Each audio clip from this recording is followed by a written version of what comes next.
Cerca de 40 casos de corrupción, los principales alcaldes imputados, decenas de concejales, consejeros del gobierno regional y hasta el delegado del gobierno. Es parte de la radiografía de la corrupción en la región de Murcia. Hasta que ninguno salga condenado, tendrán derecho a la presunción de inocencia, sin duda. Aquí eso no lo vamos a poner en tela de juicio. Vamos a analizar esta noche la corrupción y sus efectos en nuestra comunidad.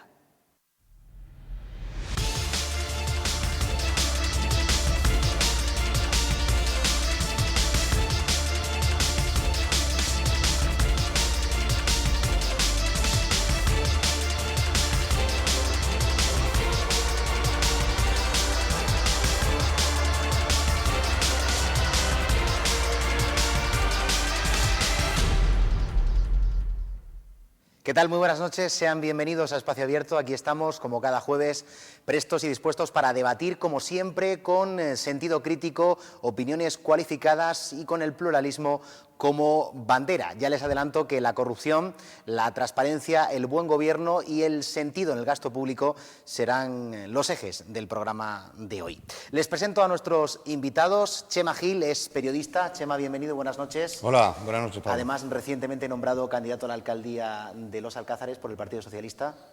Enhorabuena por esa cita electoral. Tenemos también con nosotros a José Molina, economista. Él es experto en transparencia, miembro del Pacto por la Transparencia en la región de Murcia, ha sido consejero de Economía y Hacienda también de la región de Murcia y sabe bastante de transparencia, de gasto público y de buena inversión. Buenas noches. Buenas noches, muchas gracias por invitarme. Y tenemos también con nosotros a Felipe Iracheta. Él es arquitecto y urbanista, durante más de 30 años en la Dirección General de Urbanismo de la región de Murcia, ahora está jubilado. Sí. Bienvenido, buenas noches. Buenas noches. Y miembro activo también del Foro Ciudadano de la región de Murcia. Efectivamente. De hecho, uno de los que predijo la crisis inmobiliaria, el boom, el estallido de la burbuja que tanto daño ha hecho a la región de Murcia. Precisamente hemos salido a nuestras calles para saber qué opinan ustedes, qué quieren hacer los ciudadanos para eliminar, para erradicar de forma directa la corrupción en nuestra región en particular y también en general en España. Estas han sido sus respuestas.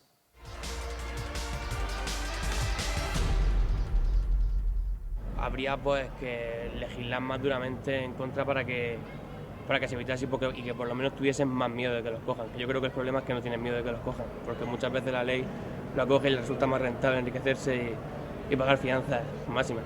País que ha producido el Lazarillo de Tormes, es difícil que olvide sus raíces. Segundo, que la gente a la hora de votar no vote solo una imagen, sino que vote unos principios.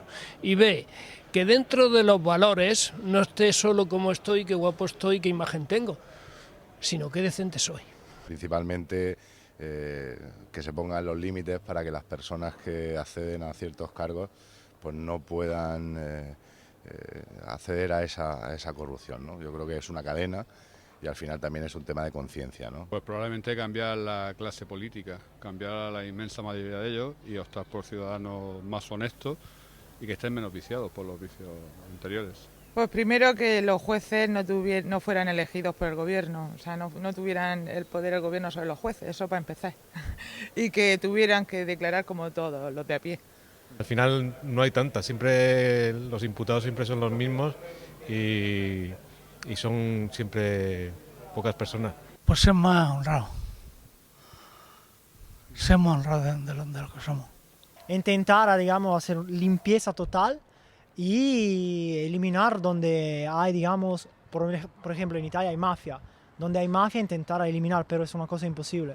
Todos los que mandan son los que están arriba, así que es difícil, ¿no? Sería mejor comenzar a que los jóvenes aprendan a tener conciencia del voto y también las políticas sepan demostrar y enseñar qué cosa es el voto. Y también las universidades que enseñan sociología. Madre mía, cuántas cosas haría. Muchas. No sé qué decirle, lo veo muy complicado ese tema. Cortas cabeza y acabas con él. Pues si tomaran medidas y cuando los pillaran se pudrían en la cárcel, por ejemplo, ya se le quitaría la cana. Hijo mío, eso es muy fácil. Aquel señor que robe, Pues no es que lo metan a la cárcel, que devuelva el dinero. Que es lo que tiene que hacer, devolver el dinero. En la cárcel hay que darle de comer. Todas las personas que han robado y han saqueado este país, que le quiten todo lo que han robado y lo metan a la cárcel, porque es la única solución. Eso de meter a una gente presa y si se ha robado 100 millones y nada más le quitan 5 o 10, no vamos a llegar a ningún lado. Bueno, pues esa es la opinión de los ciudadanos. No sé si Chema, José y Felipe estáis de acuerdo en lo que dice la calle. Pues yo creo que he oído algunas de las respuestas son muy interesantes, muy a tomar en cuenta. Tomar conciencia del voto, por ejemplo. Ser honrado, fíjate, algo tan sencillo, como ha dicho un señor, sencillo, ¿no? Ser honrado. Yo creo que prácticamente todas las respuestas no tienen ni... Vamos, yo creo que cualquiera se encontraría con esos ciudadanos de acuerdo, ¿no? Hay un sentimiento de impotencia al ver la situación de extensión de la corrupción. Y es que hay que decirle a la ciudadanía que la corrupción es opaca, que no trabaja a la luz del día, que busca todos los vericuetos, que entra a la administración pública por las puertas falsas y que realmente además va buscando siempre el favor. Y luego por otro lado está el clientelismo político, los favores, el apoyo, etcétera, etcétera. Entonces por eso realmente hace falta que la ciudadanía sea un elemento activo que controle y que pida la rendición de cuentas permanente y sistemática. Yo por eso creo que mientras realmente no se abra la administración en ese sentido, será difícil que realmente tengamos una administración transparente. ¿Sí?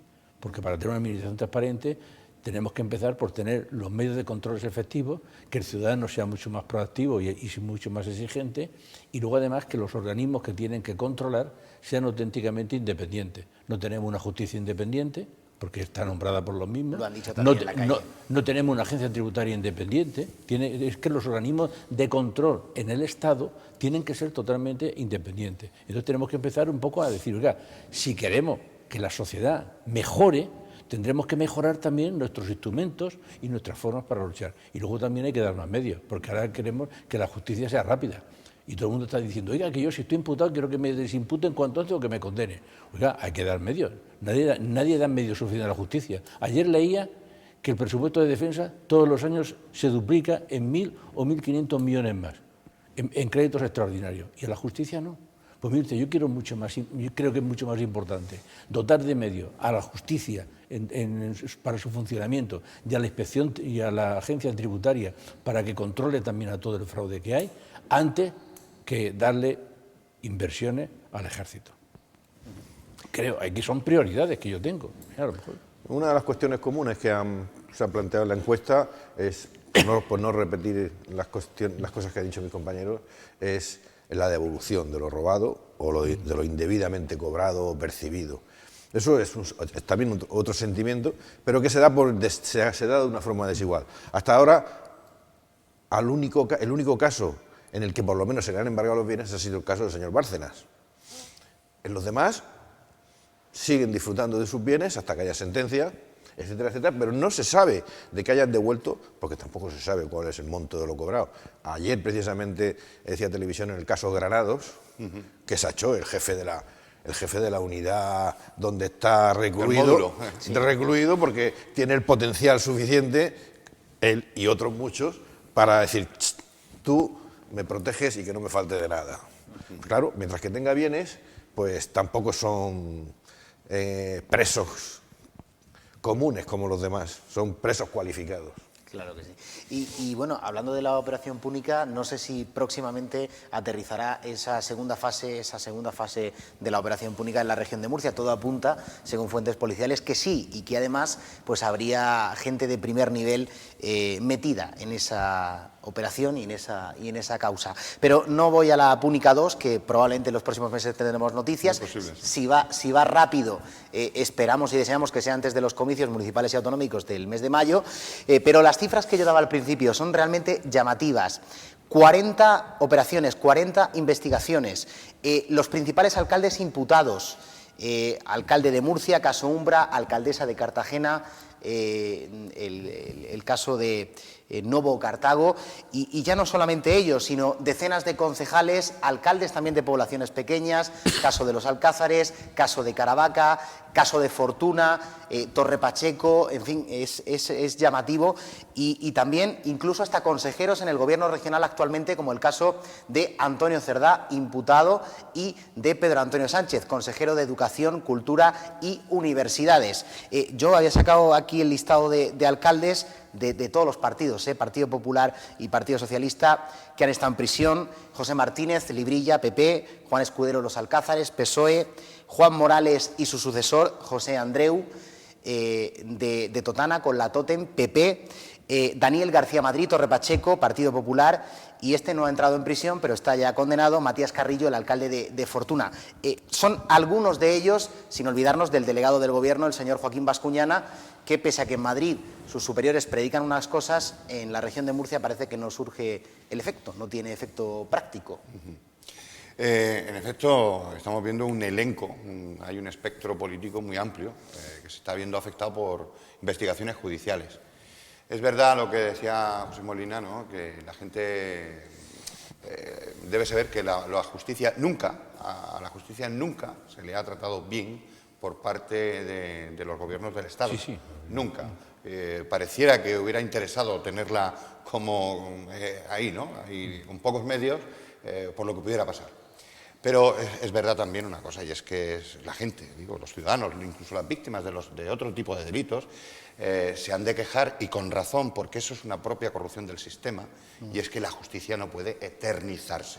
No puede ser que las instrucciones judiciales tarden 12, 15 años. Hemos visto, por ejemplo, recientemente el caso del señor Núñez en Barcelona, que después de 17 o casi 20 años de instrucción tal, a los 85 años, en este, en fin, lío en el que hay que aparentar de que somos todos ahora más decentes que el coro de un convento de monjas de clausura, pues ahora hay que meter al señor de 85 años en prisión, que no digo yo que no haya que hacerlo. Lo cierto y verdad es que 20 años después de que se cometieran los supuestos, o en este caso los hechos delictivos, pues parece que tampoco es de recibo. Respetando la presunción de inocencia de todos y cada una de las personas que estén en este momento imputadas, lo cierto y verdad es que los políticos deben ser un poco, en ese sentido, mucho más ejemplares, ¿no? En el momento en que existe una imputación, que no sea una imputación a instancia de parte, más o menos que pueda ser caprichosa, pero en el momento en que ya, por ejemplo, el Ministerio Público, la Fiscalía, manifiesta que hay unos indicios racionales de que se haya podido cometer un delito, estamos hablando del dictamen del Ministerio Fiscal, en el momento en que ya la imputación judicial, en base a ese dictamen del Ministerio Público, se pronuncia sobre la existencia de esos indicios racionales de delito, que en definitiva es lo que exige la ley de enjuiciamiento criminal para iniciar una causa penal en relación con un individuo, los políticos tienen que desaparecer de la escena pública en la que están gobernando. Yo creo que es necesario, por una cuestión incluso personal, porque yo conozco a algunas de las personas que has citado y que además reaccionaron muy bien en cuanto se produce la detención. Lo que hicieron es, oiga, no, yo dimito. Yo dimito. ¿Por qué? Porque esto tengo que defenderme en mi ámbito personal. Y además es un ejercicio que sanea un poco la política, porque a la política no la pueden estar sometiendo los políticos imputados, no la pueden estar sometiendo al descrédito de la sociedad. Mira, estamos en esta tertulia un señor como Felipe Iracheta. Felipe Iracheta se ha quemado en el oficio de la administración pública. Es un orgullo. Yo también trabajo en la administración pública en estos momentos, y para mí compartir, por ejemplo, el ámbito público del ejercicio profesional con personas como Felipe o como otras personas que se queman en la función pública, dando la cara, comprometiéndose, es un honor, es un orgullo. La gente debe saber que este señor ha sido funcionario. Por eso a veces nos tratan muy mal a los funcionarios. Y quería terminar este turno. Mirad, yo creo que la corrupción política es imposible, radicalmente imposible, si no hay algún funcionario que se hace cómplice de esa corrupción. Porque yo, como funcionario, como trabajador de la administración, en el momento en que vea un comportamiento comprometedor respecto de la ley por parte de un político, tengo la obligación de ponerlo en manos de la Fiscalía. Y tengo la obligación de incluso recurrir la decisión. Tengo la obligación de informar en contra de lo que ha dicho el político como técnico, en el ámbito cada uno de su responsabilidad. Por lo tanto, y si vamos repasando ahora los casos, por ejemplo, el caso de Torre Pacheco, vemos que han sido condenados funcionarios de alto nivel del ayuntamiento, el interventor, por ejemplo. que por cierto ya procedía de otra sentencia de la Audiencia Nacional por un asunto tal que fue condenado por prevaricación en sentencia firme, ¿de acuerdo? Es decir, la corrupción política no opera solo el político, siempre va a operar complicidades de agentes externos a la administración que seguramente se van a beneficiar de algo de lo que está haciendo el político y, por supuesto, no funcionaría la corrupción política si no existe alguna complicidad más o menos evidente de parte de algún elemento del funcionariado o de los trabajadores de la administración. Esa colaboración necesaria en la mayor parte de los casos que, como bien decía Chema, Felipe conoce muy bien, porque en la Dirección General de Urbanismo, Felipe, si no me equivoco, usted ha estado 30 años y en particular en la época en la que se gesta el proyecto de Novo Cartago, usted lo pasó mal, ¿no? No, yo no lo pasé mal, no me hicieron ni caso y archivaron mi informe y bueno, como en otras muchas ocasiones, y de lo que pasa a continuación yo no me entero, nada más que por lo que leo en la prensa. Es decir, yo ya no, sobre todo en la última época, ni siquiera tenía acceso a los propios expedientes que yo había informado, o sea, se me ocultaban así claramente y no tenía acceso, o sea, que no sabía luego qué habían decidido a partir de mis informes. En el caso de Nuevo Cartago, pues me enteré muchos años después de que se había hecho otro informe distinto, que el mío no estaba en el expediente, que estaba archivado, bueno, pues etcétera, etcétera, que ya se ha sabido, pero en fin, efectivamente, como decía Chema, el tema de que siempre hay un cooperador necesario para la corrupción a gran nivel, pues llega a todas las escalas de la administración. Y si un funcionario no está por la labor, pues ese funcionario pues es relegado, exacto, es apartado, es puenteado, o porque no quiere, o porque ya saben cómo era, puede ser mi caso, ya saben más o menos de qué me cojea. A mí en la última época, en los últimos años en la administración, me llegó un expediente de una recalificación muy importante, puedo decirlo claramente, porque era la Paramount.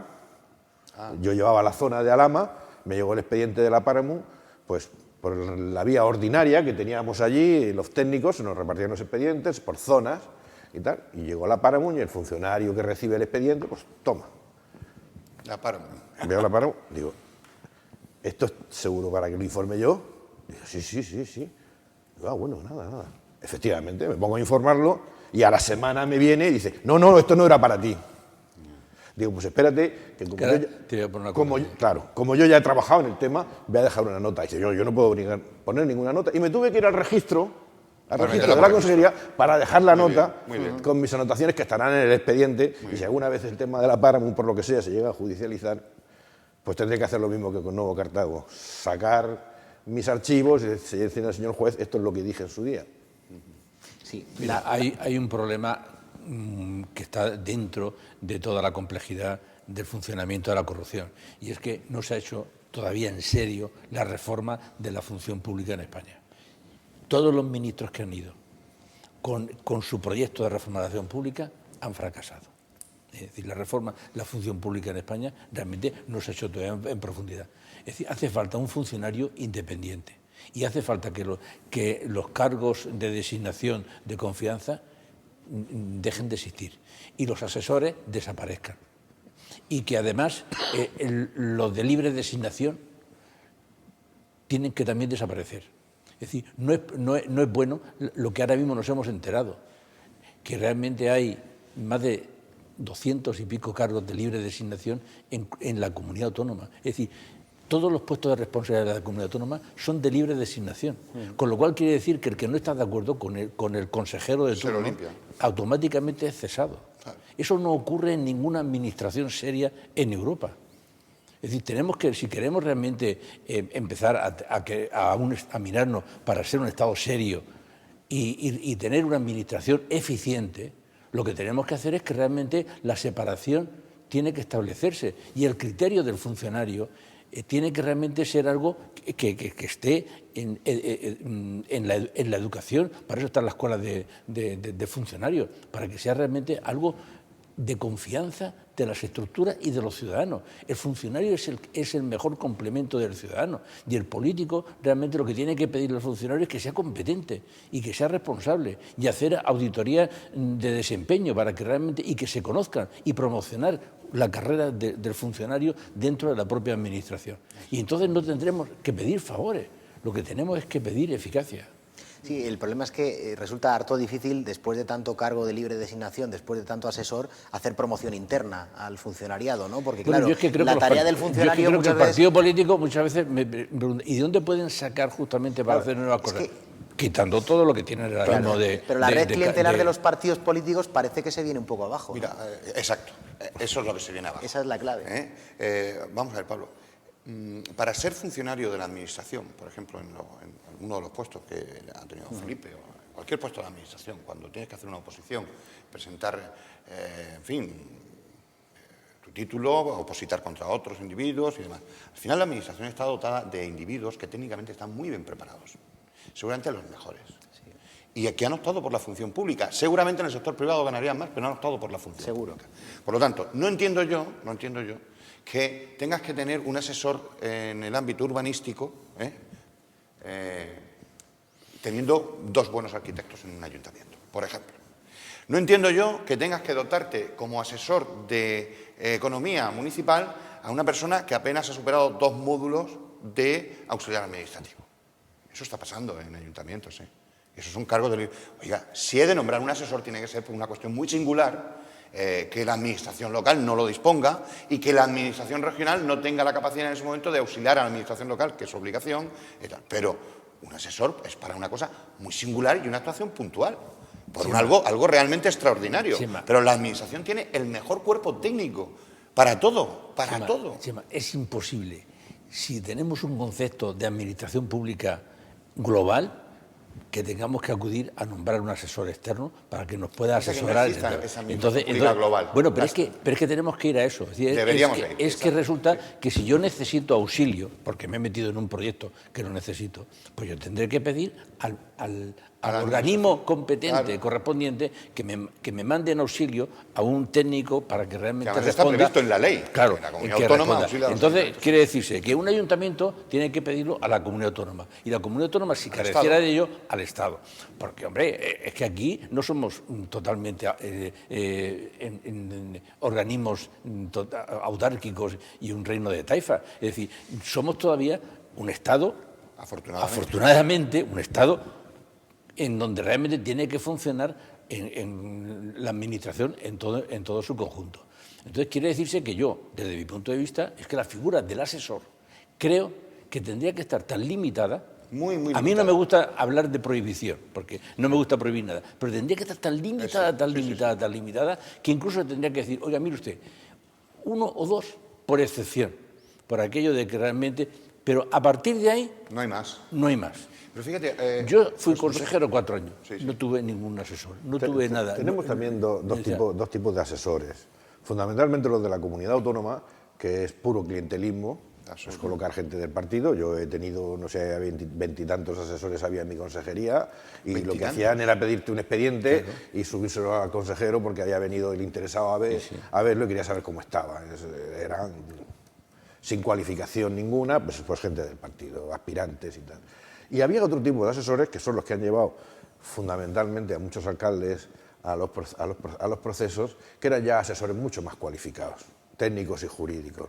Pero no era para asesorarle cómo hacer las cosas, sino cómo hacer la trampa para saltarse los planes, la ley, etcétera, etcétera. Tema de los convenios urbanísticos, etcétera, etcétera. Decía, eso el alcalde no sabía hacerlo. Y llego yo, que soy el listo, ¿no? Y llega el listo y lo mete en ese berenjenal a un alcalde que, con buena o mala intención, yo ya no lo digo, sí, ahí es posible que decía, hombre, los convenios eran muy buenos para que el municipio se dote de presupuesto y obtenga dinero. Si luego se llevaba o no se llevaba algo, de eso es otra cuestión. Pero había que diferenciar entre esos dos tipos de asesores. La administración anglosajona es mucho más estricta en ese terreno y funciona muchísimo mejor. Yo creo que el dedo en la llaga que ha puesto José Molina, ¿no?, al respecto de los asesores, limitarlos. Fíjate, nos quitaríamos muchos asesores de encima, los políticos. Hombre, por supuesto. Nos quitaríamos muchos asesores de encima si se informara expresamente y con mucho detalle quiénes son esos asesores. ¿Quiénes son? ¿Cuánto ¿Cuál es cobran? su ¿Y formación? ¿Cuál es su tarea? ¿Cuál es su tarea? ¿Qué funciones desempeñan expresamente? ¿Qué necesidad? Es decir, en la Administración existe una cierta, digamos, unos procedimientos administrativos donde se establece el análisis de necesidad para, por ejemplo, la contratación de algo. Y tú tienes que valorar la necesidad de eso. Muy bien, ¿qué necesidad hay de tener esos asesores? Oiga, 200 asesores, que además seguro que estarán bastante bien pagados, que no bajará ninguno de entre los 40 y 50.000 euros al año. Y tenés poca vergüenza, tal como está la cosa en este momento. Sí, porque quería dar yo el dato económico de que... Claro, para que los ciudadanos para se hagan una pagar idea... la renta básica. Tendríamos para pagar la renta básica. Sí, pero ¿a qué ayudan Cuando estos dicen asesores? que la renta básica nos va a endeudar. No, si lo que nos está endeudando son justamente la mala gestión que se está haciendo en la Administración. De lo público. Pero claro, es que esos 220 que ha dicho José Molina, luego va uno a la situación global económica de la comunidad y dice, presupuesto 4.200 millones de euros anuales, deuda 6.700 y creciendo a un ritmo Pablo, de 300 y pico Yo soy millones de de los que euros por estoy trimestre. diciendo que tenemos que auditar la deuda. Tenemos que auditar la deuda. yo creo Los que hace ciudadanos falta. tenemos que auditar la deuda. Falta darle un repaso Y allá. tenemos que auditar la deuda para ver qué deuda se ha comprometido pero es que legítima y cuál ilegítimamente. Estos números son de quiebra autonómica. Pero mira, Pues una empresa estaría quebrada, creo, cerrada y vamos. Yo creo que realmente hay una cosa, es decir, la deuda habrá que pagarla, pero antes de que pagarla hay que auditarla. Toda la deuda. Porque realmente hay que ver un poco lo que se llama el compromiso que han contraído para que realmente asumirlo y explicárselo a la ciudadanía. El hecho y también, si llega el caso, pedir responsabilidades a quien ha tomado decisiones totalmente indebidas. En definitiva, estamos hablando de transparencia otra vez. Hombre, estamos hablando de Hay que transparencia. subrayar Estamos esta hablando de circunstancia en la transparencia. que además José Molina es realmente un gran experto, es un experto. La transparencia es lo que va a tener que identificar el funcionamiento de la Administración y de la política desde la situación en la que estamos. Veamos, es comprensible, no, ¿cómo comprensible? Es que yo creo que es necesario que la gente se enfade y manifieste su enfado. Tenemos el ejemplo de las famosas tarjetas Black. Sí. Black. Bien, estamos hablando de una entidad que era pública, no lo olvidemos, porque procedía de una caja de ahorros, por lo tanto, debiera haber habido un control público. Estamos hablando de que 60 individuos se han gastado 20 millones de euros en 6 años, 20 millones de euros. ¿Sabemos lo que son 20 millones de euros? En fiestas, digamos, en buenas compañías, etcétera. Con una poca vergüenza impresionante de todos los partidos políticos, sindicatos. Aquí no ha habido recato de ningún tipo. Ahí la ideología no se distingue. O sea, la golfería seguramente no entiende de colores, ¿de acuerdo? Correcto. Entonces, debemos entender que la gente esté muy cabreada. Y la demanda permanente ahora mismo de los ciudadanos, y la vamos a tener encima permanentemente, y ojalá así siga siendo así, la demanda va a ser, oiga, queremos saber qué están haciendo ustedes con nuestros cuartos. Queremos saberlo. Es que, como tú decías, José, porque quiero meterle los dedos en los ojos. Quiero que usted me diga esto. No, mira, es que esto no es conveniente que se sepa. No, oiga, ¿y usted por qué quiere saberlo? Usted no tiene por qué necesitar, no necesita mis motivos. Yo quiero saber qué ha hecho usted con este dinero público. Punto. Mira, es absolutamente indecente. Es indecente. Indecente que la casta política, y lo digo casta con todas las palabras, esté aprovechando para hacer política con una cosa tan simple y tan sencilla como es la transparencia. Es decir, cuando oyes hablar que en Inglaterra, si la reina de Inglaterra se gasta €1 en un bolígrafo, lo puedes entrar en internet y encontrar lo que Y se ha 3 gastado libras en un taxi, es que lo sabemos. Que aquí te digan. ¿Y aquí por qué no? Que aquí te digan y lleguen a conclusiones con la nueva ley de transparencia de que cuando un político entre tiene que hacer su declaración de bienes y cuando salga también para ver lo que ha ganado. No. Porque cuando salga ya le trae sin cuidado, ya no es político. Digo, sí, me las he llevado bien llevadas, pero he estado 4 o 8 años aquí que nadie había dicho ni pío, porque la ley no dice que yo tenga que hacer mi declaración de bienes a mitad de camino. Cada año con la declaración de renta. Y que haya uno que diga que vive con menos del salario mínimo, no se le cae Bueno, la cara de vergüenza. Y alguno que no saca dinero del banco en todos los años, quiero decir que no. Pero es que eso es lo que realmente no se puede soportar, porque nos tratan a todos como si fuéramos lerdos. Entonces, eso ya realmente es algo insoportable. Han mencionado... No ya solamente corrupto, es decir, es que nos está tratando a todos como si realmente fuéramos ya algo un desecho, que no pensamos. No, pensamos. Y además tenemos que llevar ese pensamiento a un pensamiento colectivo. Y tiene que ser un pensamiento colectivo de repulsa a lo que se está produciendo. No podemos consentir ya la corrupción en nuestra sociedad ni un minuto más. Y no podemos consentir que ni un corrupto esté un minuto más en un puesto oficial. Pero ni un minuto. Es que tendría que haber una desobediencia civil. Es decir, no podemos nosotros ya mirar a nadie que nos esté gobernando y que esté imputado. Porque quien lo ha imputado es un fiscal y un juez. Y no están prevaricando. Lo han imputado por algo. Exactamente. Lo han imputado por algo. Y si quieren defender su presunción de inocencia, desde su domicilio privado. Desde un sillón oficial. Sí, exacto. A mí yo creo que el político que se ve afectado por una causa judicial y es imputado, yo por supuesto respeto la presunción de inocencia de ese y de cualquier otra persona que se vea sometida a ese proceso. Ahora bien, un derecho defiéndase individual. fuera de la política. Fuera de la política, por una cuestión de salud pública. Fíjate tú, de salud pública. A mí me gustaría, por ejemplo, preguntarle tu opinión, José, respecto de en qué medida esta crisis tan, de verdad, lacerante que está sufriendo la sociedad, debemos ser conscientes de la gente que pasa mucha necesidad en este país, en nuestra calle. ¿Cuánto se debe a la corrupción? Hombre, pues mira, yo creo que uno de los problemas de la burbuja inmobiliaria ha sido por la falta de transparencia, porque la burbuja se incrementó y se alimentó precisamente porque los mercados no han sido transparentes. Y nos vendieron productos totalmente envenenados por aquello de que realmente no había que regular ni que controlar nada. Primero, para hacer la burbuja, lo que hicieron fue quitar los controles. Y cuando quitaron los controles, inyectaron la burbuja inmobiliaria, aumentaron los precios, dijeron que realmente iba a ser jauja.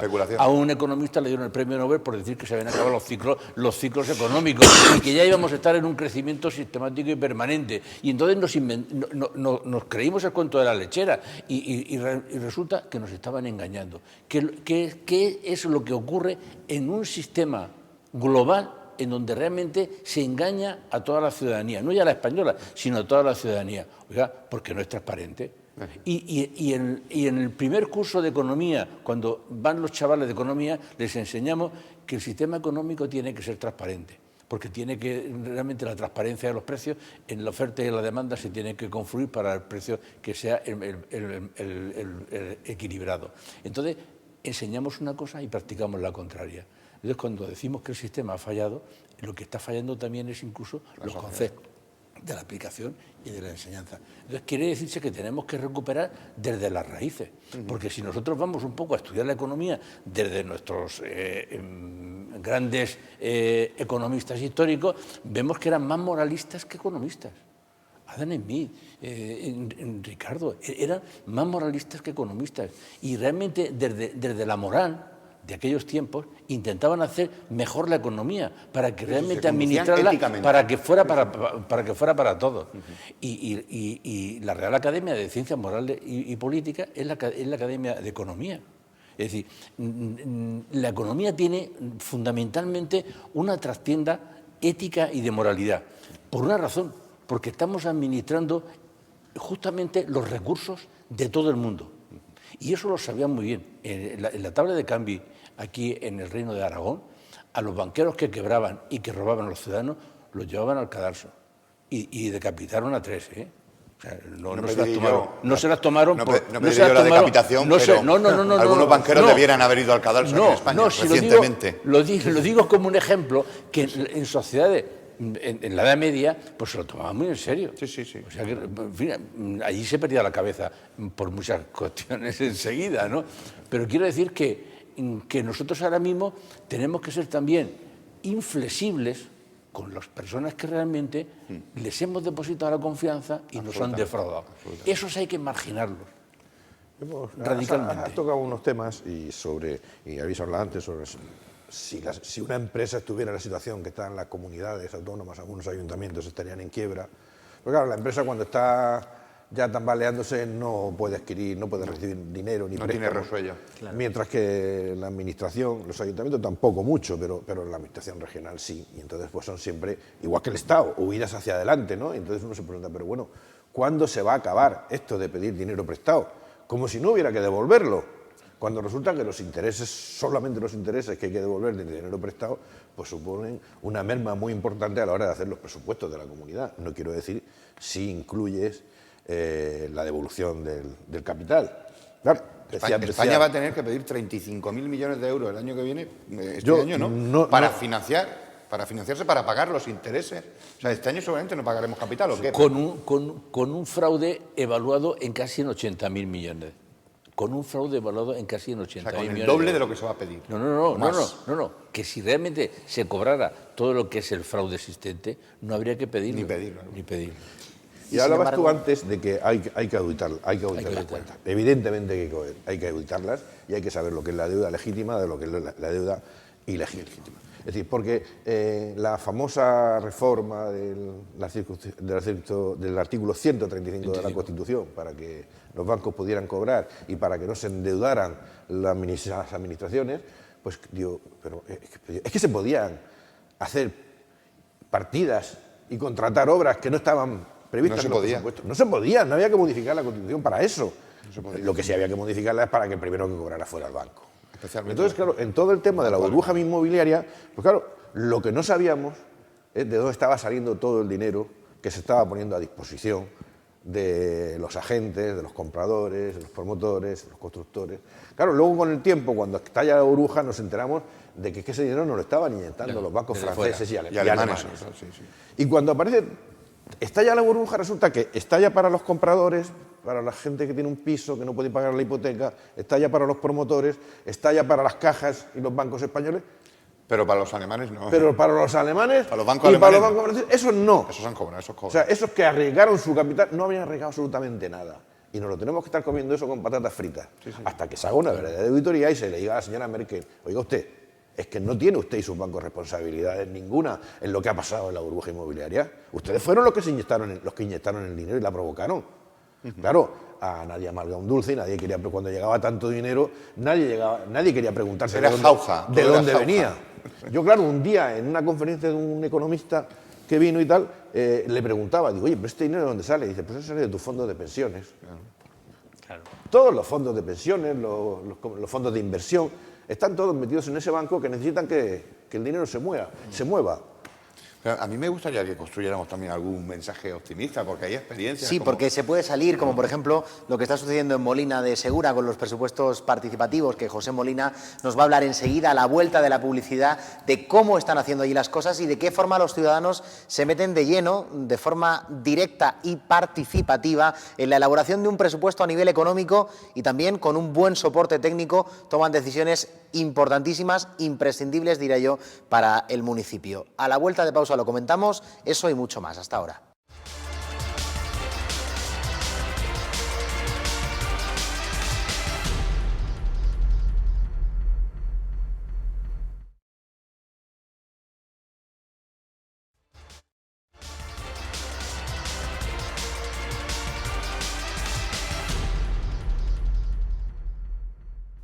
Seguimos adelante hablando de corrupción, de transparencia, de gasto público, de buen gobierno, porque la gobernanza, desde luego, es un término que en los últimos años se está dando mucho. De esto sabe bastante José Molina, que nos va a contar esta noche, pues, en qué consisten, don José, los presupuestos participativos, por ejemplo, de un municipio que está siendo modelo y pionero en esto, en la región de Murcia, como es Molina de Segura.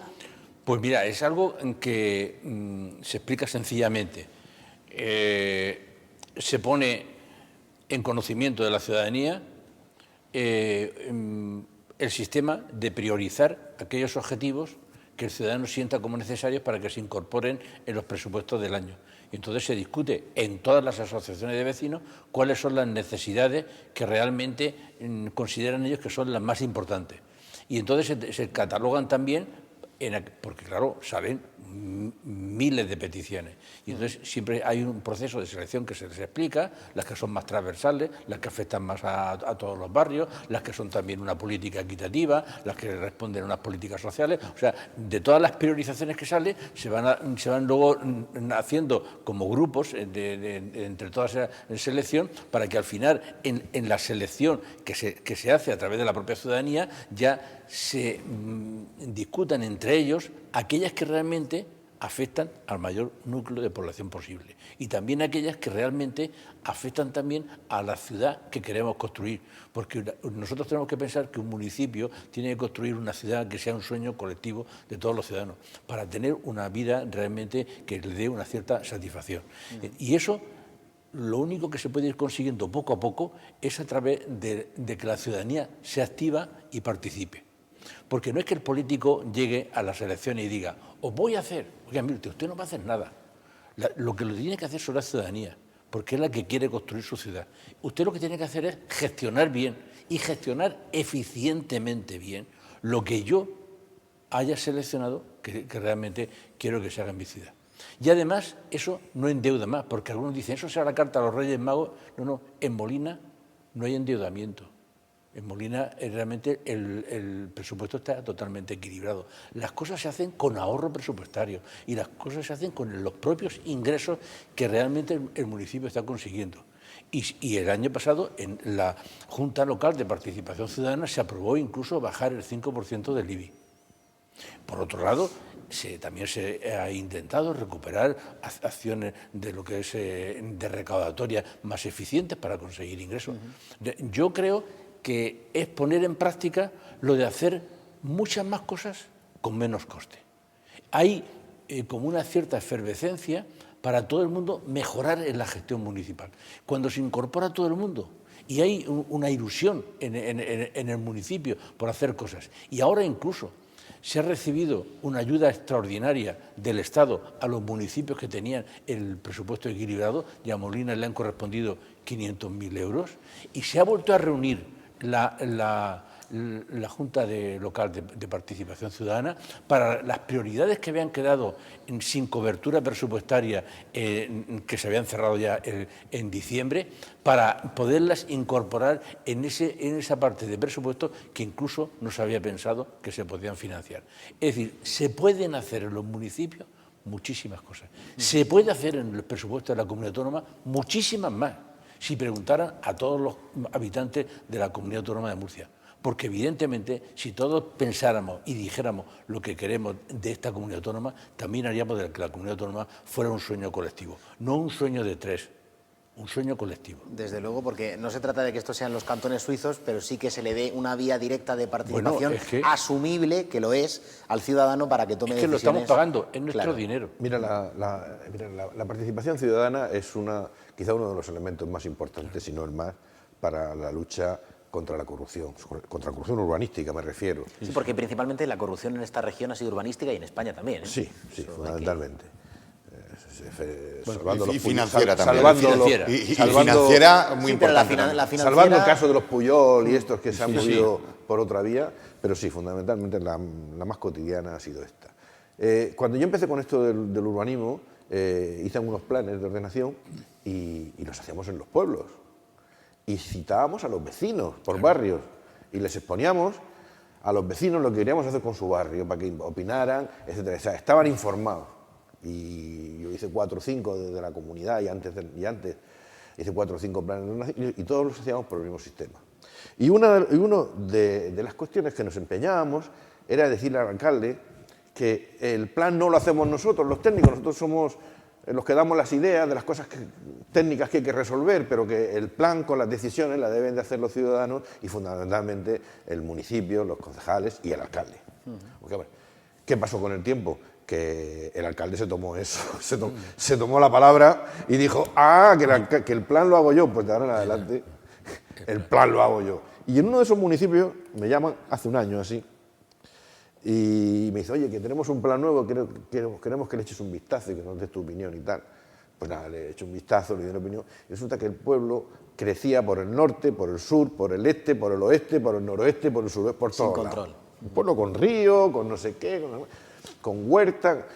Digo, y les explico, digo, pues sois vosotros los que tenéis que tomar las decisiones, les di una charla, porque como comprenderéis, el pueblo no puede crecer por todos lados. Tiene que haber una apuesta clara de hacia dónde, y eso la sabéis vosotros mejor que cualquier técnico. Yo lo que detesto es que no es bueno, porque estos son costes, esto medioambientalmente es un desastre, etc. Pero vosotros sois los que conocéis.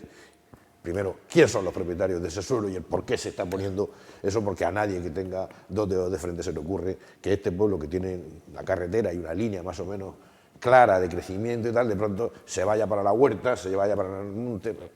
En fin, esa participación ciudadana es fundamental en la parte que yo conozco como es el urbanismo y que yo he intentado siempre que los vecinos y los ciudadanos sean partícipes de ello y debía estar como más establecido esa participación.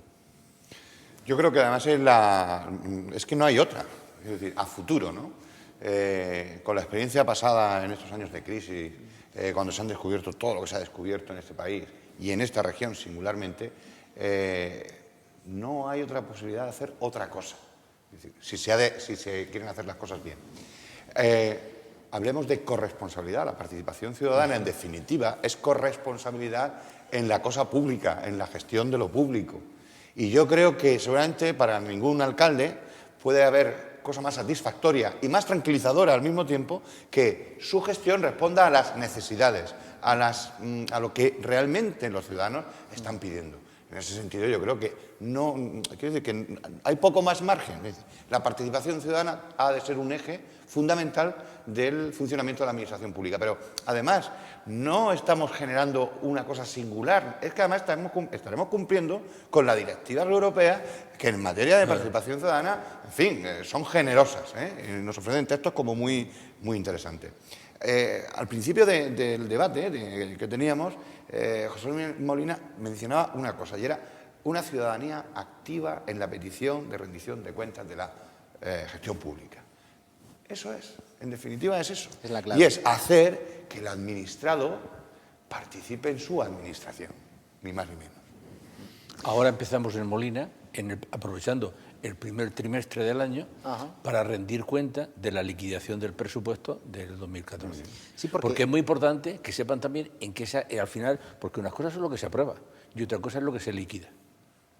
Y si vierais los presupuestos de la comunidad autónoma, los que aprueba la Asamblea y cómo se liquidan, no se parecen en nada. Dice un compañero mío catedrático que realmente los presupuestos son como si fuera un cheque en blanco, porque luego la ley de acompañamiento le da tal capacidad de transferencia de partidas a otras que al final realmente terminan en otro sitio.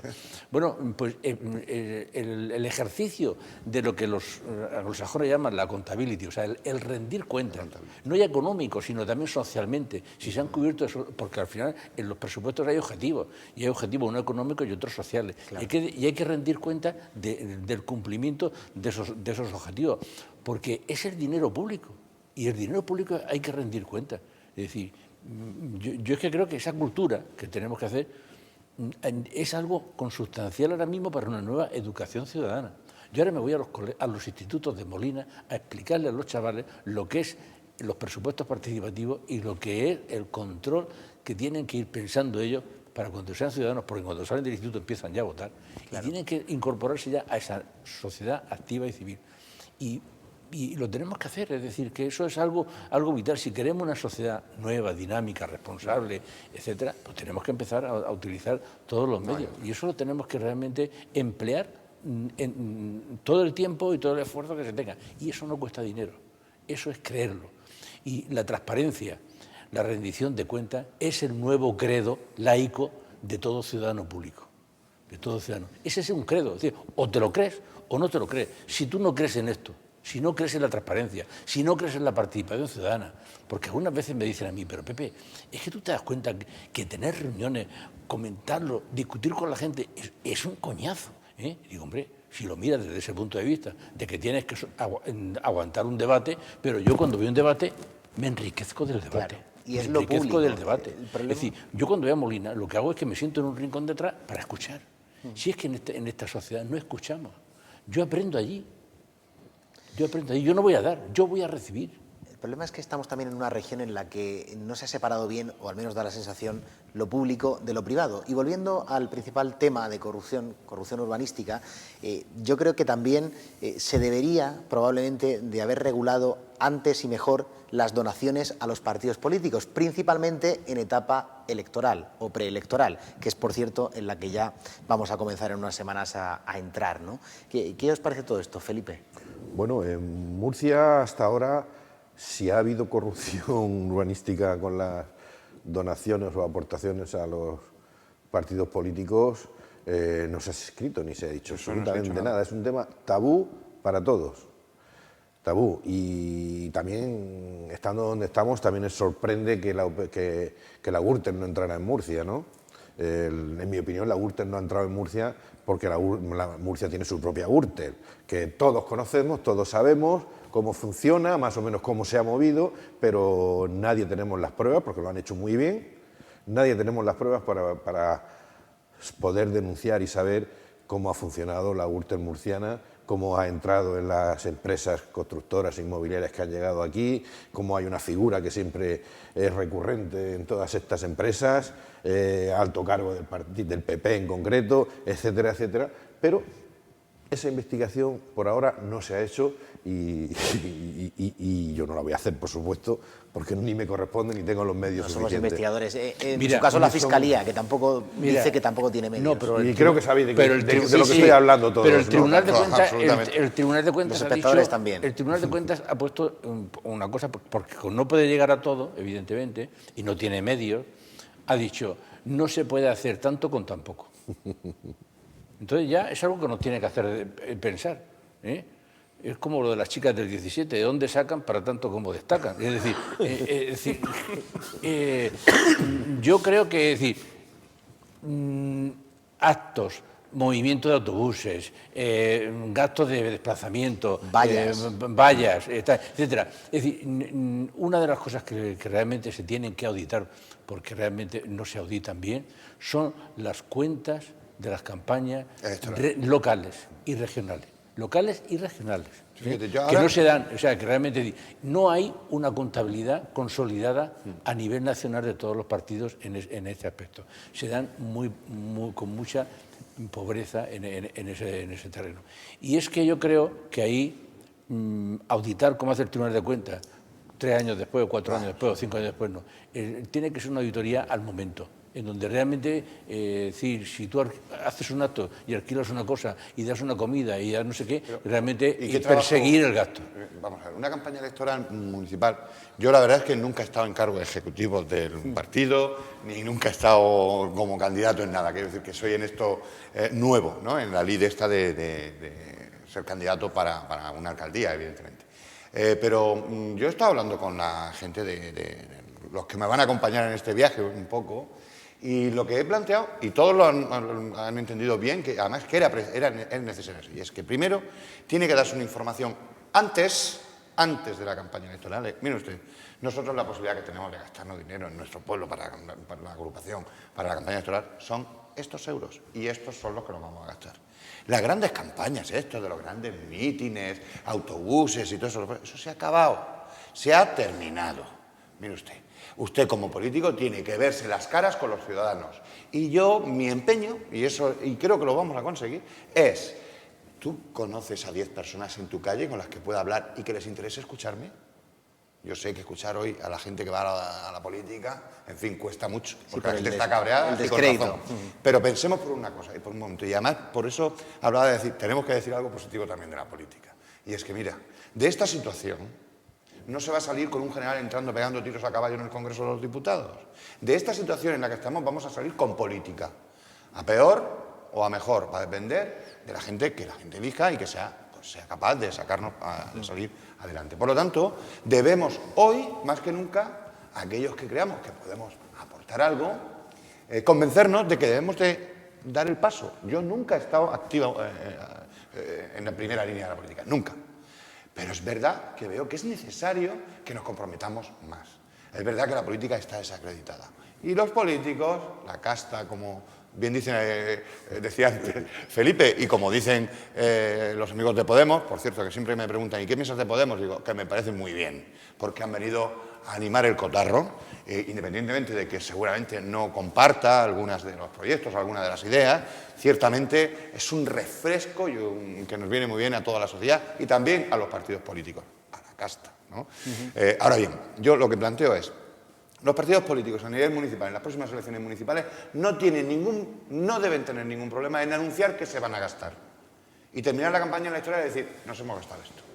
Y estos son los... Pues sí tienen problemas. ¿Pero y por qué tienen que tener Pues te lo problemas? explico, los papeles de Bárcenas han sido muy claros. Ah, bueno, pero porque es que con los papeles yo de el señor Bárcenas... Bárcenas solo lo conoció por la tele. No, Gracias a Claro, Dios. pero los papeles de Bárcenas vienen a decir no solo que los gastos de la Gürtel, de las campañas, es que se reparten el dinero. O sea, pues ahora no hay nada que repartir, claro, Felipe. Mira, si lo bueno es... Si nos creemos, y yo soy de los que me creo los papeles de Bárcenas... Yo sí, claro que me creo los papeles el de dinero Bárcenas. todos sabemos, o sea, toda España sabe que el dinero no es de Bárcenas, que el dinero Claro es que del no es de PP. Bárcenas. Lo que pasa es que una vez descubierto, el PP dice, bueno, lo hemos perdido, pero tú tampoco te lo vas a llevar Por ahora. cierto, claro. hablando de Bárcenas, a mí me llamaba la atención. Yo tuve que viajar a Nueva York para hacer un trabajo en Naciones Unidas, unos días de trabajo en Naciones Unidas. Y me acuerdo que estaba ya todo el follón de la Gürtel, de Bárcenas y tal. Y yo decía, bueno, lo que pensábamos todos. Y este tío no le han retirado el pasaporte y sigue viajando. Y cuando me monto en un avión para Nueva York, ahí va el tío con su mujer, su hija. Yo decía, bueno, si este hombre se queda en Nueva York, que recordemos, está muy cerca de ser un paraíso fiscal. Nueva York es un paraíso fiscal casi. Digo, bueno, y este señor está viajando por todo el mundo al mismo tiempo que se está realizando una investigación por la Audiencia Nacional. Y estuvo un montón de años tranquilamente paseándose. ¿Qué pudo haber ocultado este individuo? Pues hay una fase de encubrimiento de todos pues estos eso, procesos. cuando hay le una dijo, fase El sistema tranquilo, en ese sentido tranquilo, se corrompe, Luis, cuando no te permite preocupes, que un tranquilo, individuo Luis. así, con tales sospechas, tal carga indiciaria que había respecto de él, que se moviera con esa facilidad, con esa... Es verdad que operaba para el partido del gobierno, eso es evidente, ¿no? Pero chico, escucha. Es que aquí hay un encubrimiento, como puede pasar en el caso de la Operación Umbra en Murcia. Es decir, un alcalde, un concejal, un gerente de gerencia y varios técnicos imputados, pero todos siguen en su puesto, en algunos altos cargos municipales, y todos se encubren. O sea, ¿por qué no se le ha hecho expediente, por ejemplo? Un expediente administrativo a ninguno de los imputados en la Operación Umbra. ¿Por qué? Dicen, no, es que como se ha judicializado, eso está en lo judicial. Bueno, muy bien, una cosa es la vía judicial, pero otra cosa es la vía administrativa. Ustedes no han cumplido con sus funciones administrativas, pues siguen en el puesto. Y tú sabes el tema de los Alcázares con tu arquitecto municipal, que seguía en su puesto a pesar de una orden judicial. Mejor dicho, el tema del arquitecto municipal de los Alcázares todavía tiene mucha más gracia, porque estaba suspendido de empleo, pero no de sueldo. No sé si tú lo sabrás eso. Lo debías de saber, ¿no? Sí, que es que no sé exactamente cómo estaba. Yo sé que estaba suspendido de empleo, pero no de está ya sueldo. ahora, Oye, yo quiero una de esas. Bueno, pero en particular yo iría... No, pero mira, Felipe ha dicho una cosa antes y que yo quisiera resaltarla. Las cosas no se mueven sin que alguien tenga un apoyo detrás. Y el sector económico, porque detrás del caso Umbra hay un sector económico. Muy potente. Porque al fin y al cabo, si hay corrupción, es porque alguien corrompe. Alguien paga. Entonces, claro, es muy fácil pedir las facturas a nombre de una unidad económica y meterlas en la contabilidad. Incluso luego entrar en la contabilidad como gastos deducibles y al final terminamos paga menos beneficios y al final lo pagamos 2 veces. ¿Y quién hace todo eso? ¿Quién puede hacer todo eso? Pues hombre, ¿El político o el técnico? No, el empresario que luego va a pedir un favor. Si es que aquí el problema es las puertas falsas y luego la puerta giratoria. La giratoria. Es decir, se tiene que acabar todo eso. Y tenemos que tener conciencia clara que incluso para un buen desarrollo local en un municipio tiene que ser la institución municipal tan transparente que el que entre vaya realmente solamente a hacer aquella gestión que puede decir en voz alta en la vía pública lo que está haciendo. Yo recuerdo cuando era consejero que llamó uno y dijo, quiero hablar con el consejero. Digo, oye, dile que para qué. Dice, no, es que no os lo puedo decir, se lo tengo que decir a él personalmente. Pues digo, pues dile que no venga. Claro, si ya empezamos así. Entonces mejor que no venga. Empezamos mal. Claro, entonces, oye, es que claro, es decir, necesitamos instituciones que sean de cristal. Porque todo tiene que ser ya transparente. No puede haber nada. Es decir, esto es en algo que se hable para que los demás no se enteren. Porque si yo estoy pidiendo una cosa, tiene que ser posibilidad de que es tan legal que se puede decir. Yo no voy a pedir ningún privilegio. Yo voy a pedir una cosa a la cual tengo derecho. No puede haber espacio para la opacidad ya más tiempo. No puede. Esta sociedad no lo dice. No puede, es que además no puede. Éticamente no la soportamos y económicamente no podemos ya aguantar más corrupción. No podemos, porque hay una situación de desigualdad social que realmente estamos soportándola a través de una solidaridad en la familia y eso no puede continuar porque explota. Sí, que por cierto eso es lo que bueno, pues, se denomina también vivir de la economía sumergida, porque si no se viviera de la economía sumergida, aquí nos dijeron el otro día también gente del Foro Ciudadano, Ángel Montiel, hablábamos el otro día en el debate, que claro, aquí habría una guerra civil, estaríamos todos tirándonos con metralletas si no hubiera... Bueno, eso se ha dicho, que es cierto, es un tópico, pero también es cierto que hay una solidaridad humana. De abuelos, padres, amigos. Sí, de las etcétera. redes de solidaridad familiar, social, gracias a Dios, en este país no se han perdido. No hemos abandonado esa vinculación a nuestro clan. En otros países europeos eso falla. Sí, porque la familia no tiene la concepción como aquí. Se emancipa y se olvida. Exacto. Además, cuanto antes mejor. Pero aquí no, aquí el afecto nos lleva a mantener esa relación de solidaridad familiar, y es verdad que hoy hay chavales que están comiendo con la pensión de los abuelos. Lo decía el otro día una señora encuestada en la Plaza de Santo Domingo. Hablen ustedes de la tercera edad que sostenemos a los nietos y a los hijos. Y a los hijos. A la familia. Lo que pasa es que eso es dramático. A partir de determinada clase social no se entiende. No, ni se lo creen. El otro día el alcalde de los Alcáceres... Hay que quitar la tributación privilegiada de las grandes empresas. Es decir, es que tenemos una situación fiscal que está beneficiando a los grandes grupos financieros y económicos. Por ejemplo, el laboratorio que ahora mismo el Sovaldi para la hepatitis C. ¿Sabéis cuál ha sido su tipo de gravamen tributario en el ejercicio que acaba de cerrar? El 0,86. Está radicada en Luxemburgo. Está radicada en Irlanda. Y aquí al fisco le ha pagado el 0,86. Y con lo que nos vende el producto a nosotros, gana el 180% del costo de producción. Entonces, claro, esas cosas tú dices, no es posible. Y cuando vemos políticos que no son conscientes y además verbalizan, externalizan un convencimiento de que la cosa no está tan mal. O que no va con desprecian incluso los informes de Cáritas. El otro día en mi municipio el alcalde decía que aquí no había necesidad, y si había alguien con necesidad que tocara la puerta del vecino, que éramos muy solidarios. Oiga, ni siquiera escucha usted a las ONGs que están funcionando en el municipio y que a fecha de hoy todos los días están dando de comer a gente de su pueblo. ¿Usted no sabe que existe esa realidad? O sea, la falta de sensibilidad es muy grande. Por eso la corrupción es un insulto insoportable ya para la sociedad. Es verdaderamente insoportable, económicamente y moralmente. Y además la corrupción envilece al propio entorno del corrupto. Yo tuve que soportar amenazas de dirigentes del propio Partido Popular colgadas en Internet, ahora condenados por los tribunales de justicia, que animaban a que me quemaran el coche, a que me agredieran cuando fuera por Torre Pacheco. Vivir esa situación es muy lamentable. Esto no es Italia, esto es la región de Murcia. Esto no es Sicilia, ni es Calabria, ni esto es la Ndrangheta, no. Un señor del Partido Popular con un puesto de responsabilidad, animando en las redes sociales a que me agredieran. Y lo condenan los tribunales. Tarda la justicia 8 años, Condena a este individuo, al pasar tantos años, dilaciones indebidas, la pena, o sea, se opera a favor del reo, de la víctima no. Claro. De la víctima dice el juez: acuda usted al daño, a la indemnización, al Ministerio de Justicia, porque ha habido un mal funcionamiento de la Administración de Justicia. Pero este señor, que le podrían haber impuesto una pena mayor, va condenado 1 mes a prisión. Está en la calle y ni siquiera, aunque eso sea por una formalidad, el señor Garri, que además es su presidente local del Partido Popular, ni siquiera han levantado el teléfono para decir: oye, disculpa el comportamiento del imbécil este. No. Es casi, en fin. Es que además... La corrupción envilece al propio corrupto y al entorno inmediato. Sí. Los envilece hasta extremos, de verdad, inasumibles. Pero es que además el corrupto parece mentira que no solamente no es consciente algunas veces de que es un corrupto, y digo que no es consciente porque no puede explicarse cómo una persona corrupta mete a su hijo, a su padre, a su madre, 25. A su mujer... En ese tinglao.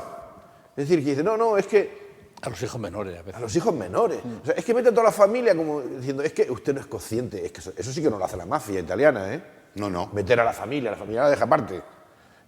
Aquí no son conscientes ni de eso, de que si se lo llevan para adelante, se llevan para adelante toda la familia. Ha habido casos, ¿no?, de técnicos y políticos que se han llevado a la mujer a la cárcel con ellos, cuando ha llegado la policía, porque era el 50% de bienes gananciales. Claro. Pero hombre, que es que no eres consciente, que tu miseria es tanta que no eres capaz de asumir tu propia corrupción Y luego llama poderosamente la atención aquí, en particular en la región de Murcia, los tempos de la justicia. La Fiscalía reclamaba el otro día más medios, en particular el fiscal que lleva el caso Umbra, porque parece ser que nada más que tiene un funcionario a su disposición y le iban a poner algo de apoyo, pero es que es realmente ya no dolorosa, sino lamentable la situación, ¿no?, de fiscales que anden mendigando personal y mendigando recursos y medios para poder avanzar en la instrucción. Política, administración y justicia. Es una cosa de verdad inasumible. Para los ciudadanos, cuando un Estado de Derecho, el poder, la justicia no funciona por lentitud, yo creo que aboca al propio Estado a convertirse casi en un simulacro de Estado de Derecho. La justicia ha de funcionar eficazmente, eficientemente. Claro, la justicia no es algo etéreo que llega de los cielos, no. La justicia opera con funcionarios, con investigadores, con peritos, con jueces, con policías judiciales que realmente dependan de los jueces orgánica y directamente. O sea, la policía judicial debería de ser un cuerpo directamente vinculado a la administración de justicia y no tener esa doble dependencia, que además es algo que se viene reivindicando históricamente, de constituir una verdadera policía judicial. En definitiva, la justicia necesita medios. Ahora bien, entre que el Estado no lo dota de medios, los ciudadanos que se ven afectados por los procesos judiciales, los que sean culpables por los que no sean culpables, oiga, esto es inasumible. No podemos estar estableciendo instrucciones judiciales de casos incluso sencillos que se extienden durante 8, 10, 12, 14 o 15 años. O 15 años. ¿Cómo es posible que a eso se le llame impartición de justicia? No lo es. Es que no lo es. Porque luego, además, casualmente, algunos casos prescriben, ¿no? Hombre, es que no podemos someter a un justiciable, pues es que esto es de sentido común. Es que si no, desapareceríamos como Estado de Derecho. A un justiciable no se le puede someter a una pena permanente de instrucción de la causa. Me da igual que dependa de la Fiscalía. Nadie podrá dudar de mi afecto por la Fiscalía de Murcia, a la que admiro, aprecio y respeto. Ahora bien, no estoy imputando esto a la Fiscalía, digo a la Administración de Justicia. No se puede extender una instrucción judicial durante 15 años. Oiga, no es de recibo. Hoy se ha aprobado en las modificaciones del Código Penal la ampliación de la prescripción en caso de corrupción a 15 años, que es una buena medida. ¿A 15 años? Para ampliarlo, para que realmente, bueno, por lo menos para que no prescriba. O sea, bueno, sí, pero todo tiene trampa. Ampliamos la no prescripción hasta los 15 años y acto seguido estamos proponiendo en la Ley de Enjuiciamiento Criminal, en la modificación de la Ley de Enjuiciamiento Criminal, que desde luego le hace falta modificarla, estamos diciendo, oiga, no más de 18 meses para instruir una causa. O sea, no prescribe el delito hasta dentro de 15 años, pero usted está obligado a instruir la causa en máximo 18 meses. Pero que si el delito está oculto, en 15 años no prescribe, que eso también es bueno. No, está muy bien. No, por supuesto. Todo lo que sea ampliar el umbral de poder, ampliaba de decir cosas positivas. Evidentemente, vamos muy lento. Lo que se está haciendo ya mejor, no se está haciendo peor, evidentemente, pero vamos muy lento. Vamos muy lento porque realmente limpiar lo atrasado y además evitar que no se produzcan más cosas nuevas es importante. Y habrá que cambiar a veces, yo creo, los roles en los operadores judiciales. Vamos a ver, la instrucción debería ya pasar al Ministerio Público. La instrucción con la debería. Los jueces, habrá que reservar unos jueces para la garantía, yo qué sé, el registro, la orden de registro, el pinchazo telefónico. Ahora bien, la instrucción debería residirse ya en la Fiscalía, que es la que va a dirigir la acusación pública. Ante eso, y no quiero entrar en el debate de la... Exactamente. Y los jueces a juzgar. Porque, oiga, ahora nos han anunciado que van a meter 100 y pico jueces, que realmente no van a meter 100 y pico jueces. Eso ha sido todo un anuncio, es todo propaganda, es todo tal. De verdad, pongamos en orden el tema. Mira, la justicia hace falta que tenga medios, debemos agilizarla.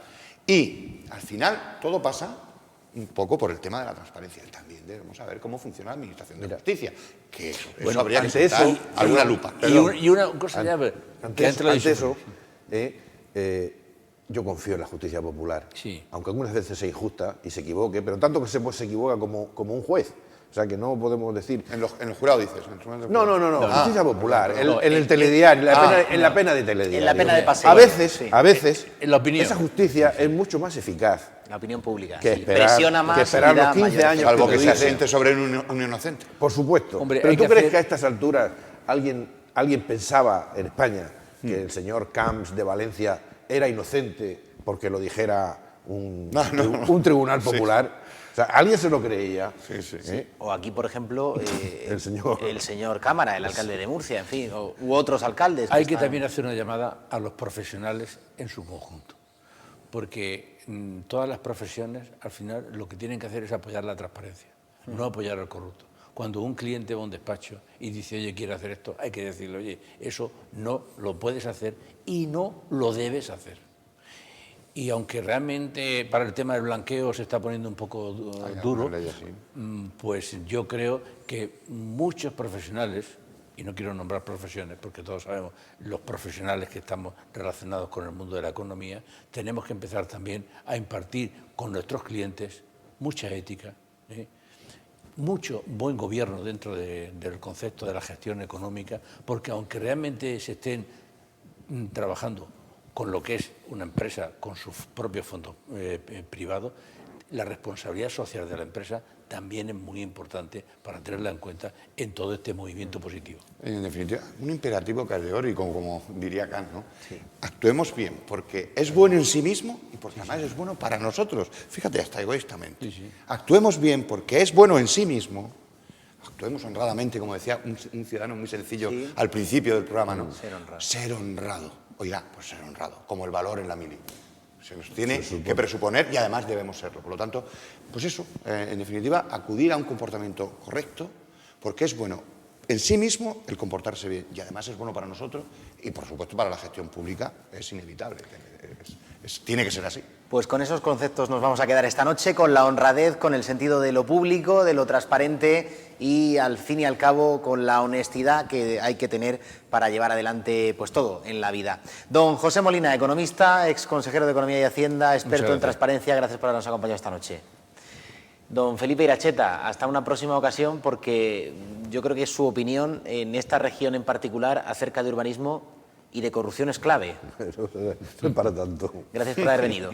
Hasta la próxima. Y don Chema Gil, hasta una próxima ocasión. Mucha suerte en esa nueva aventura política en Los Alcázares. Muchas gracias. Y bueno, también hablaremos, quizás también en próximas ediciones, de todo el tema yihadista y de todo el que es a lo que me dedico realmente en estos últimos años. En los últimos tiempos, sí. Pero al análisis de seguridad y cuestiones de terrorismo internacional. Aquí le hemos tenido como compañero director del diario Nueva Línea y esos tiempos pues fueron muy buenos y pues algunos aprendimos bastante. Muchísimas gracias. Gracias por haber venido esta noche. Muchas gracias a ti, Pablo. Y a ustedes también por acompañarnos. Recuerden que en 7 días, el próximo jueves, un nuevo espacio abierto sobre temas que interesan en la región de Murcia. Buenas noches y sigan con nosotros en Televisión Murciana.